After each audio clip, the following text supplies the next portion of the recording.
মেয়েদের জীবনটা কি অদ্ভুত, তাই না? ছোটবেলা থেকে যে বাড়িটাতে সে রাজকন্যা হয়ে বড় হয়, যেখানে তার প্রতিটা জেদ, প্রতিটা আবদার বাবা মা হাসি মুখে পূরণ করে, এক নিমেষে একদিন সেই মেয়েটাই পর হয়ে যায়।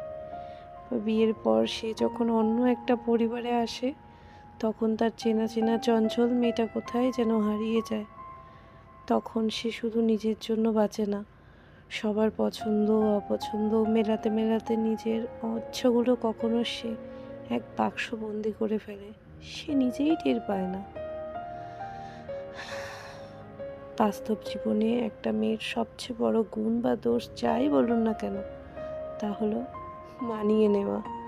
শরীর খারাপ হলেও সকালবেলা সবার আগে তার রান্না করে যেতে কখনো ভুল হয় না। ঘরের সবার খাওয়া শেষ হলে তবেই তার থালাটা ভরে। নিজের মন খারাপ হলে খুব কাঁদতে ইচ্ছে করে, সে চিৎকার করে কাঁদেও না, বাথরুমে জলের কলটা ছেড়ে দিয়ে কিংবা মাঝরাতে বালিশে মুখ গুজে নিজের কান্নাটা লুকিয়ে ফেলে। সকালে উঠে আবার সেই একই রকম হাসি মুখে সবার সামনে এসে দাঁড়ায়।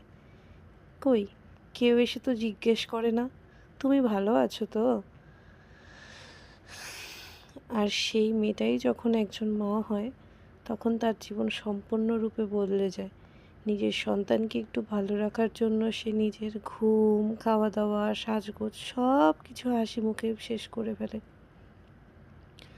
সারাদিন হাড় ভাঙা কাটুনির পর যখন কেউ এসে বলে, সারাদিন ঘরে বসে বসে করোটা কি, তখন বুকটা অভিমানে ফেটে গেলেও সে মুখে কিছু বলে না। কারণ মেয়েরা ধৈর্য ধরতে জানে, মেয়েরা ভালোবাসতে জানে।